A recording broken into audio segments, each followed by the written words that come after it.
Letung Silver Jewelry adalah perusahaan produsen dan eksporter kerajinan perhiasan emas dan perak yang sudah berdiri sejak tahun 2000, yang mana berlokasi di Desa Batuan. Letung Silver Jewelry memulai usahanya dengan memanfaatkan sisa-sisa kerajinan dari kerang laut dan koral laut yang telah diproses menjadi sebuah barang kerajinan. Letung Silver Jewelry sudah mempersiapkan sarana pendukung, yaitu baik dari segi pembelajaran maupun pengadaan 3D software untuk perhiasan, serta hardware pendukung seperti 3D printer dengan tingkat detail yang sangat presisi.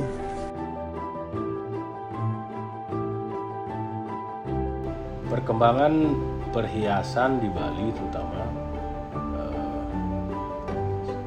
sangat mengalami perubahan dari tahun ke tahun, terutama dalam proses pengerjaan, di mana dahulu handmade masih menjadi andalan di produk perhiasan di Bali.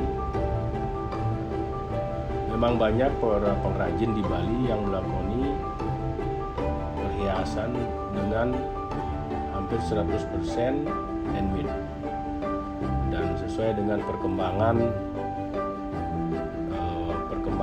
IT, terutama digitalize saat ini. Jadi arah perkembangan terutama di sistem produksi sudah mengalami pergeseran dari hal yang manual, tradisi, yang digabungkan dengan kemajuan teknologi, terutama dalam bidang desain dan proses produksi perhiasan itu sendiri. Dan secara desain juga terjadi beberapa kolaborasi antara Balinese pattern atau style-style asli Bali dengan beberapa konsep yang datang dari luar, seperti Celtic ataupun di surface yang lebih modern, dan itu menjadi nilai tersendiri perkembangan desain perhiasan pada saat sekarang. Tahap awal yang harus dilakukan yaitu dengan pembuatan desain, yaitu dengan membuat sketsa desain dengan menggambar secara manual pada buku gambar sebagai sketsa awal dan untuk memperkirakan skala maupun ukuran dari desain tersebut. Selanjutnya, proses pembuatan ide sketsa gambar desain akan dikonversikan ke dalam CAD, Computer Aided Design, atau sering disebut dengan CAD, yang merupakan suatu program komputer untuk menggambarkan suatu produk atau bagian dari produk. Setelah proses sketsa selesai, masuklah pada proses mengkonversi desain dengan software CAD. Proses ini dilakukan untuk merubah desain ke dalam bentuk 3 dimensi dengan ukuran yang sudah ditentukan agar bisa dilanjutkan ke tahap manufaktur. Pemanfaatan teknologi digital, dalam hal ini CAD dan CAM dalam industri perhiasan, sangat-sangat membantu para pengusaha, terutama industri perhiasan, dalam memvisualisasikan ide dan desain yang akan dibuat, di mana kita sebelum proses produksi kita sudah bisa memperlihatkan rendering ataupun dalam bentuk visual gambar kepada pembeli desain yang akan kita produksi, baik itu beratnya, ukurannya, dan sangat akurat menggunakan computer aided design.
Di sini saya jelaskan mulai dari awal.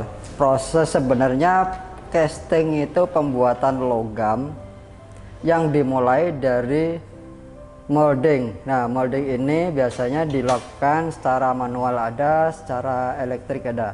Kalau secara elektrik, nah, dia menggunakan laser. Nah, tapi kalau secara manual biasanya orang-orang yang mempunyai karya tertentu, seni-seni yang dari tangan itu ya, mengukir sendiri. Nah, prosesnya gimana kok bisa jadi logam? Nah, ini mulai dari mold ini kita akan buat molding karet. Nah, molding karet ini dimana pembuatannya menggunakan pemvakuman. Nah, pemvakuman ini dimulai dari perangkaian ini yang dituangkan oleh sebuah karet cair. Nah, nanti akan jadi karet yang padat. Nah, karet yang padat ini dilakukan secara bertahap, dimulai dari perangkaian molding. Perangkaian molding ini nanti diproses, dimasukkan ke mesin vakum, tunggu sampai beberapa jam ya, anggap aja kita 1 jam. Nah, setelah 1 jam kita prosesnya untuk pembelahan, dimana pembelahan itu yang seperti ini jadi 2. Nah, ini dilakukan, ada teorinya sendiri, dimulai dari prosesnya seperti ini, saya detailkan langsung. Nah, pertama kita pembukaan molding dari ujung dulu. Nah, buat pengancing yang sekiranya jadi segitiga. Ujung-ujung ini dijadikan segitiga semua. Nah, seperti ini ya segitiganya. Nah, setelah kita jadi segitiga, kita satukan antar segitiga. Mau diluruskan boleh, mau dibengkak-bengkakan boleh. Nah, sesuai keinginan ya. Yang penting kita satu. Setelah kita satukan seperti ini, setiap sudut, nah kita belah mulai dari pertama ujung yang ada lilinnya. Nah, ada moldenya, tangkainya seperti ini. Nah, tangkai ini yang masuk di sini. Nah, dimulai dari sini, dimana pembelahan itu harus di tengah-tengah dari masternya, harus tertuju pada tengah master. Nah, dimana pembelahan itu tidak boleh berkali-kali menusuk. Sekali tusuk harus digerakkan dan tidak boleh diangkat lagi. Nah, masuk. Nah, kita terus sampai keliling. Nah, sehingga mencapai pembelahan. Nah, setelah pembelahan kita ambil moldingnya. Setelah itu kita pembuatan lilin. Nah, sebelum jadi logam, untuk mengkopi barang yang lebih dari 1, bisa 1000 atau berapa, itu dari sini kita proses injek, pemasukan lilin. Nah, setelah kita masukkan lilin, di situ akan masuk, jadilah yang barang yang sama. Barang yang sama seperti ini. Ini masternya, ini kopiannya. Nah, setelah dari kopian kita rangkai, dari perangkaian, nah itu ada prosesnya. Setelah kita rangkai, masuk ke mesin. Nah, mesin namanya mesin casting. Itu proses pengegipan, dimana lilin itu akan dibungkus suatu gip tepung. Nah, nanti yang akan membungkus dan cetakan, menjadi cetakan untuk logamnya. Nah, dimana itu harus kita prosesnya, pertama rangkai dulu, habis itu dimasukin tepung.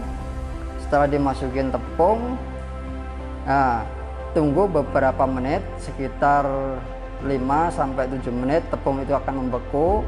Setelah membeku, nah, tepung itu akan dimasukkan ke oven.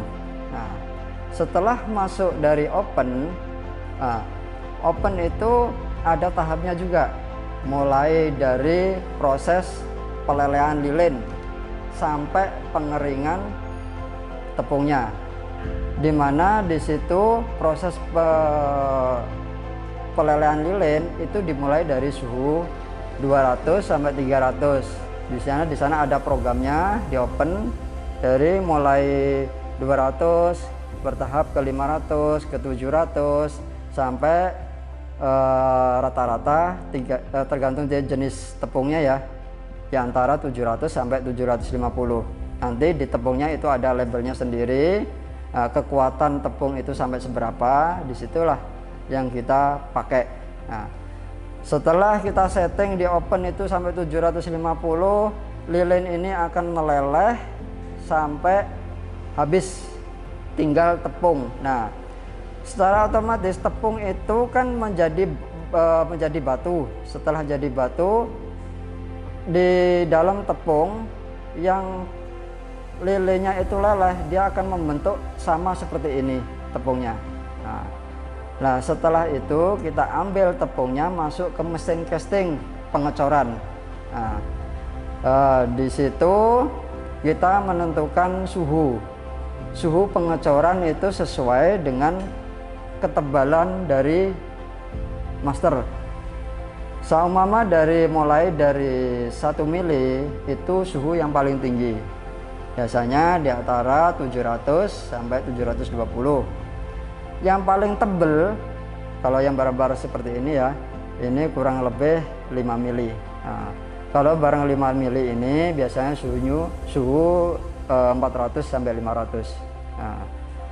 Nah, setelah dari suhu 500 itu kita siap untuk penuangan logam. Dari logam masuk ke tepung itu. Nah, setelah masuk tepung, dari logam masuk ke tepung itu, prosesnya dia melalui pemvakuman. Nah, jadi saat penuangan bersamaan dengan divakum sehingga memadatkan logam masuk ke tepungnya.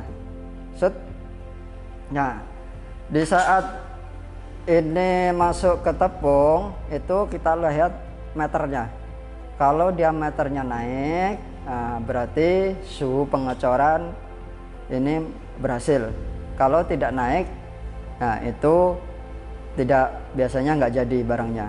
Nah, setelah kita naiknya bagus, nah, tunggu beberapa detik, nggak sampai 1 menit lah. Nah, tunggu sampai dia meterannya maksimal. Setelah itu baru kita matikan. Setelah matikan kita ambil tepungnya, taruh, diemin, karena di situ ada logam yang membara. Kita tunggu rata-rata 15 menit. Setelah 15 menit kita masukkan langsung ke air. Kenapa tujuannya seperti dimasukkan ke air? Agar tepung ini yang keras, panas dengan air itu bisa menghancurkan tepung. Nah, setelah masuk ke air, dia tepung akan kropos dan tinggallah logam-logam yang membentuk jenis seperti ini. Nah, nanti ini kan karena masternya lain, seharusnya ini masternya sama. Jadi ya, kalau ini masternya akan jadinya seperti ini, lilinnya seperti ini, bentuknya ini jenis lilinya aja, cuman motifnya beda. Nah, setelah kita dapat ini, selesai proses pembersihan. Nah, dimana itu sisa dari tepung itu kita tembak dengan jet cleaner. Nah, agar yang tepung-tepung yang masuk ke sela-sela ini benar-benar bersih barangnya. Setelah bersih kita proses pemotongan. Nah, inilah barang yang sudah baru dipotong. Nah, barang yang sudah dipotong ini masih proses lagi. Ini bukan masuk, inilah yang dinamakan proses casting. Dia sebenarnya barang yang setengah jadi. Nah, kalau barang ini sudah masuk ke ini masih proses ke finishing lagi ini. Ini finishing ini perlu tangan-tangan yang kreatif. Jadi orang-orang yang yang sudah terlatih untuk menghaluskan itu. Nah, seperti ini. Nanti jadilah cincin, jadi gelang, jadi anting, ya jadi pendant, itu tergantung kita sesuai dengan masternya. Nah, tujuannya dari karet ini aja mengcopy sebanyak-banyak mungkin. Nah, sebenarnya proses dari casting itu adalah pembuatan dari gambar, gambar yang didesain dari lilin untuk menjadikan logam. Itu ada sebenarnya. Kalau dari artinya dari casting itu adalah pengecoran, pengecoran logam, pengecoran yang kita inginkan, itu namanya casting. Kendala yang dihadapi para pengrajin, terutama pengrajin perhiasan di Bali pada saat ini dan di masa lalu juga kendala kecepatan dalam membuat contoh atau sampel sebuah perhiasan. Dimana kalau dulu itu sampel dibikin dengan cara sangat manual, diukir di bidang lilin, dan kalau terjadi kesalahan pun harus diulang-ulang lagi, dan itu sangat memakan waktu. Dan dunia industri perhiasan pada saat ini kecepatan sangat dibutuhkan. Sangat terbantu pada saat ini sudah ada pemanfaatan teknologi digital dalam hal desain, dan tuntutan market pun mengarah ke hal yang seperti itu. Jadi perkembangan desain pada saat ini, apa yang menjadi kendala dari dulu yaitu kecepatan mendesain dan akurasi sebuah desain, itu sudah terjawab dengan digitalisasi.